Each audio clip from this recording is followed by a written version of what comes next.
ഒരു വേട്ടാവളിയിൽ നിങ്ങൾക്കറിയാലോ. നമ്മുടെ ഈ ആർക്കിയോളജിക്കൽ വിഭാഗത്തിൽപ്പെട്ടിട്ടുള്ള ബാബരി മസ്ജിദ് നിലനിന്നിരുന്ന ആ ഭൂമിക്കടിയിൽ രാമക്ഷേത്രത്തിന്റെ അവശിഷ്ടങ്ങൾ ഉണ്ട് എന്ന് കണ്ടുപിടിച്ചിട്ടുള്ള ഒരു വില്ലാളി വീരനായിട്ടുള്ള ഈ വാണം ഇപ്പൊ വന്നിട്ട് പുതിയൊരു പ്രസ്താവന ഇവിടെ നടത്തിയിട്ടുണ്ട്. നിങ്ങളാരും കേൾക്കാതെ പോയത് വന്നത് ചലൻ ചാനലിനകത്താണ്. മുസ്ലിങ്ങൾക്ക് മക്കയും മദീനയും പോലെയാണ് ഹിന്ദുക്കൾക്ക് കാശിയും മദിരയും. ഞാൻ ഭാവി ഹിന്ദുക്കൾക്ക് വിട്ടു നൽകണം. കെ മുഹമ്മദ് വേട്ടാവളിയൻ ആർക്കിയോളജിക്കൽ ഉദ്യോഗസ്ഥൻ. ഈ ഊളയൊക്കെ നമ്മൾ എന്താണ് പറയേണ്ടത്? സംഘപരിവാർ കൊടുക്കുന്ന ഉച്ചിഷ്ടം തിന്നിട്ട് കുറെ മുസ്ലിം നാമധാരികളായിട്ടുള്ള ഇതുപോലെ ചില പേപ്പട്ടികൾ വന്നിരുന്നുണ്ട്. സമൂഹ മാധ്യമങ്ങളിൽ വന്നിട്ട് പരക്കുമ്പോൾ ചില വേട്ടാവളിയന്മാർക്ക് സംഘപരിവാർ ഇവന്റെയൊക്കെ അണ്ണാക്കിലേക്ക് അമേദ്യം തിരികെ കൊടുത്തിട്ടാണ് ഇതുപോലെ വന്നിരുന്നുണ്ട് ശുദ്ധ അസംബന്ധവും തെമ്മാടിത്തരവും പറയുന്നത്. കാരണം ഇവന്റെ ആ ഒരു അജണ്ട നിങ്ങൾക്ക് മനസ്സിലായല്ലോ. അപ്പൊ ബാബരി മസ്ജിദിന് ശേഷം ഇനി ഇന്ത്യയിൽ പൊളിക്കാൻ പോകുന്നത് കാശി മധുരമാണെന്നുള്ളതിന്റെ ഒരു സൂചനയാണ് ഇവൻ ഇട്ടുകൊടുത്തിരിക്കുന്നത്. ഈ നാട്ടില് സമാധാനവും സ്വസ്ഥതയും നഷ്ടപ്പെടുത്താൻ വേണ്ടി ഇതുപോലത്തെ ചില മുസ്ലിം നാമധാരികളായിട്ടുള്ള മുസംഗികൾ ഈ സംഘപരിവാറിന്റെ ഭാഗമായി നിന്നുകൊണ്ട് നമ്മുടെ രാജ്യത്തിൽ വിഭാഗീയത ഉണ്ടാക്കാൻ വേണ്ടി ശ്രമിച്ചുകൊണ്ടിരിക്കുക. യുപിയിൽ BJP നേതാവിന്റെ ഫ്ളാറ്റിൽ നിന്നും വൻ സെക്സ് റാക്കറ്റ് പിടിയിൽ. സ്പായുടെ മറവിൽ നടന്നത് ഞെട്ടിക്കുന്ന ഇടപാടുകൾ.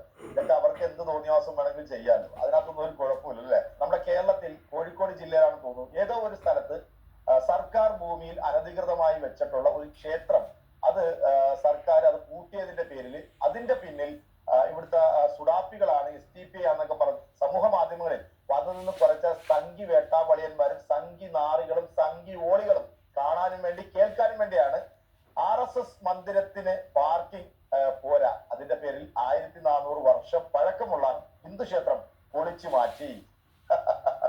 വളരെ വിചിത്രമായി തോന്നുന്നല്ലേ. RSSനെ അവിടെ വരുന്ന ആൾക്കാർക്ക് വണ്ടി പാർക്ക് ചെയ്യാൻ പറ്റാത്തതിന് 1400 വർഷം പഴക്കമുള്ള ക്ഷേത്രം പൊളിച്ചു മാറ്റി. ഇതൊക്കെ കണ്ടിട്ട് ഈ സംഘി ഓളികളുടെയൊക്കെ നാക്ക് അങ്ങ് അണ്ണാക്കിലേക്ക് അങ്ങോട്ട് ഇറങ്ങിപ്പോയോ? അല്ല, മനസ്സിലാകുന്നില്ല. എന്നാൽ നമുക്ക് ആ ഒരു ക്ഷേത്രം പൊളിക്കുന്നതിന്റെ ആ ഒരു വീഡിയോ കൂടെ ഒന്ന് കാണാം. ക്ഷേത്രം പൊളിക്കുന്നതിന്റെ വീഡിയോ ഒന്ന് കാണുന്നതിന് മുമ്പ് ഒരു വാർത്തയും കൂടെ എന്റെ പ്രിയപ്പെട്ട പ്രേക്ഷകരെ ഒന്ന് പെടുത്താണ്ട്. സ്ഫോടക വസ്തുക്കൾ നിറച്ച ട്രക്കുകളുമായി രാജസ്ഥാനിൽ 2 പേർ കസ്റ്റഡിയിൽ. ഭഗവത് സിംഗ്, ഹിമന്ത് സിംഗ് എന്നിവരാണ് പിടിയിലായത്. അല്ല മുഹമ്മദ് ജബ്ബാർ എന്നോ വല്ല കാസിം ഹുസൈൻ എന്നൊക്കെ ആയിരുന്നുണ്ടെങ്കിൽ ആ വാർത്തയ്ക്ക് വലിയ പ്രാധാന്യമായി പോയനല്ലേ. വേറൊരു ചാനലിനകത്തും ഇത്തരത്തിലുള്ള വാർത്തകളൊന്നും കാണുന്നില്ല. എന്തായാലും ഇതും കൂടെ ഒന്ന് കണ്ടുപോയിക്കും.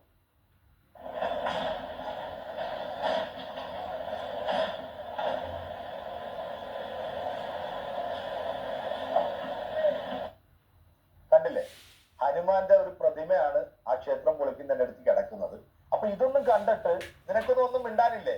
RSSന്റെ കാര്യാലയത്തിൽ വരുന്ന ആളുകൾക്ക് വണ്ടി പാർക്ക് ചെയ്യാൻ പറ്റില്ല എന്ന് പറഞ്ഞുകൊണ്ടാണ് 1400 വർഷം പഴക്കമുള്ള ഈ ഒരു ക്ഷേത്രം പൊളിച്ചു മാറ്റിയിരിക്കുന്നത്. എന്തായാലും ഇതൊക്കെ കണ്ടിട്ട് മിണ്ടായിരിക്കുന്ന സംഘി വേട്ടാവളിയന്മാരെ